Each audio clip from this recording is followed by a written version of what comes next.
Hey friends, this is Rachel, the Water Fire Mama. This video is for couples who find yourselves trapped in a negative cycle where you can feel your relationship sliding downhill, but it seems like all of your efforts to get things on track again either don't have any effect or they seem to make things worse. Today, we'll talk about the steps you can take to start to reverse that cycle and get back to enjoying your relationship more. I'm really glad you're here.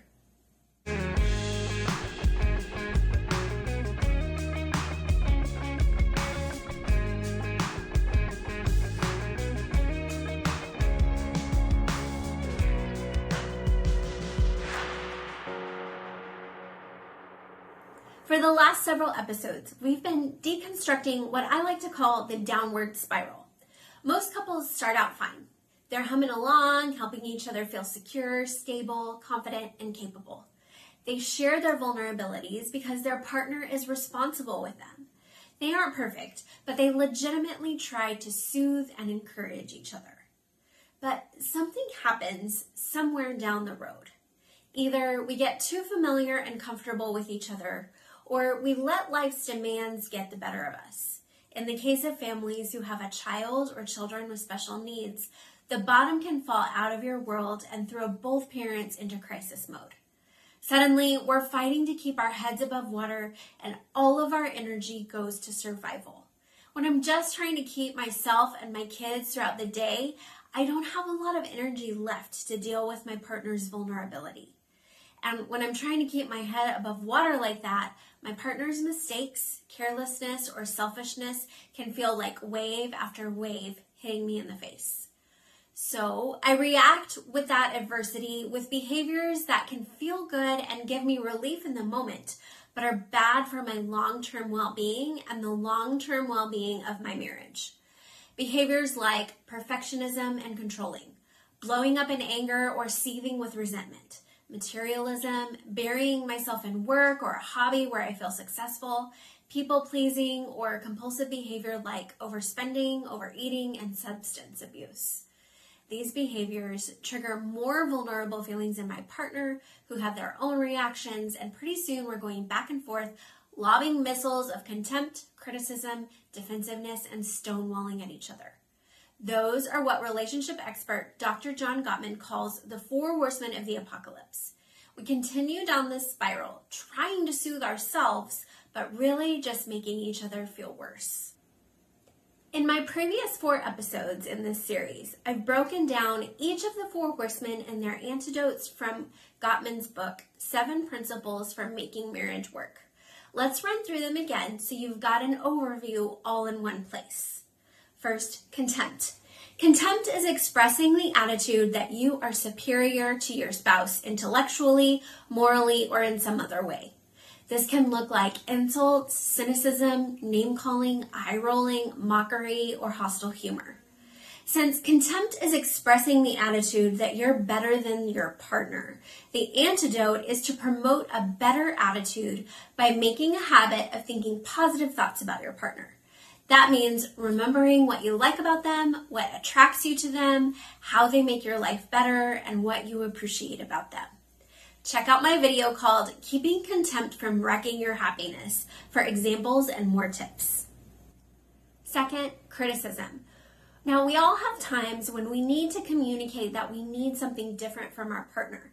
But when we move away from talking about one particular instance to talking about their personality, their character, or their behavior in general terms, we're contaminating our dialogue with criticism. If it contains the words always or never, that's a pretty good indication that it's criticism. The antidote to criticism is to make a request of our partner in a way that is loving and respectful. This is called a gentle startup, and the best gentle startups have 4 parts. We share some responsibility for the problem. We talk about only our feelings and perspectives rather than making assumptions. We keep the complaint specific to that situation, and we make a request for positive change. Go back and watch my video called Keep Complaints from Turning into Blow-Ups for a more in-depth review of this one. Next up, defensiveness. Defensiveness isn't just defending yourself against an accusation. It's a way of blaming your partner. You're basically saying the problem isn't me, it's you. The first step in reducing the cycle of criticism and defensiveness in our relationships is recognizing that we're not perfect and taking responsibility for our actions. Another thing we can do is to practice accepting influence from our partners. This means that we allow them to impact the way we think and behave by taking their opinions and feelings into account. We search within our partner's request for something we can find reasonable. That gets us back on the same team, and a solution to the problem may arise more readily. My video called Stop the Cycle of Criticism and Defensiveness has more details and examples. And finally, stonewalling. Stonewalling is when one partner refuses to communicate with the other and disengages. This looks like storming out of the room and removing yourself from the physical location, but it can also look like getting absorbed in what's on your phone, the TV, or in a task. It's the cold shoulder. A lot of times we'll stonewall as a result of what Dr. Gottman calls flooding. This happens when we become physically and psychologically overwhelmed by our partner's negativity. We've reached our threshold, we can't handle it anymore, so we shut down. When we notice that we're heading into a flooding situation, we can take a structured timeout to get our physiology back down to baseline. Announce the need for a timeout, decide where you'll each be going, what you'll be doing, and how long you each think you need. Then arrange for a time to come back together and try the discussion again. I talk about these steps in more detail in my video called When You Feel Like Shutting Down. There's a book called How to Improve Your Marriage Without Talking About It by Paticia and Stephen Stosny that has really helped me and my husband fight against that downward spiral. In a nutshell, we have to show compassion to our partner when we least feel like it and when they least deserve it. Here's what that means. When our partner is acting up or acting out or acting like a jerk, our instinct is going to be to get mad and try to correct their behavior in some way so they treat us better.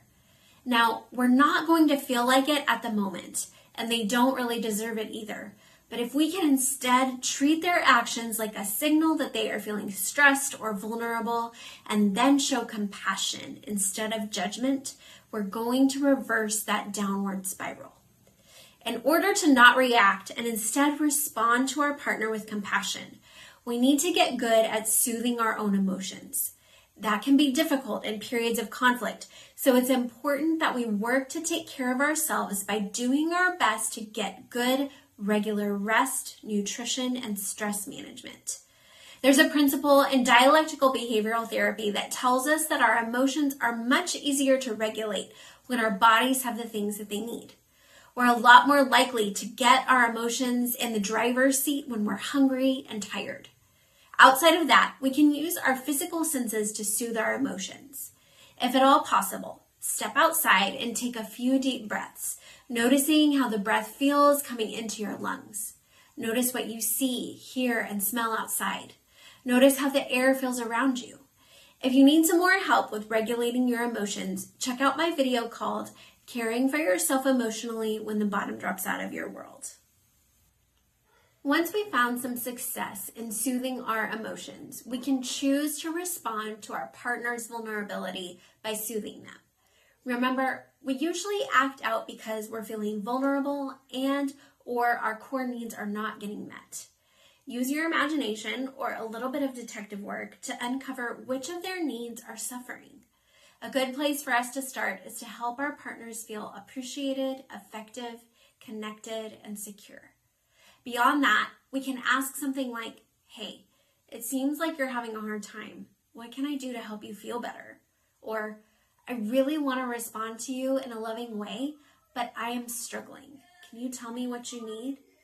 If we can soothe our partner when we least feel like it and when they least deserve it, we'll not only stop that downward spiral from progressing, we'll reverse it. I pray that the content in the last several videos can help you and your partner build up your relationship into a life-giving refuge from the water and fire of your circumstances. Well, my kids are now out of school for the summer, and I need to devote my energy to being a mom and squeezing every last drop of goodness that we can out of this season together. So this will be my last regular video for a while, but I plan to be back in the fall. In the meantime, if this video has been helpful, I'd really appreciate it if you'd hit that like button and then share it with someone who needs it. And make sure you subscribe to the Waterfire Mama channel so you don't miss an episode. Listen, I know that some of the things I've been teaching you sound simple when you hear them explained, but can get pretty muddy when you try to apply them to your specific situation. If you need some help with your individual marriage, I would love to work with you as a coach. Click on my website through waterandfire.com in the description and fill out the contact form so we can get connected. Remember, water fire walkers, you may feel like your marriage is about to crumble beneath your feet, but our God goes before us and is our rear guard. He's going to carry us through these tough days. He's got you, and I'm here to help. I'll see you next time.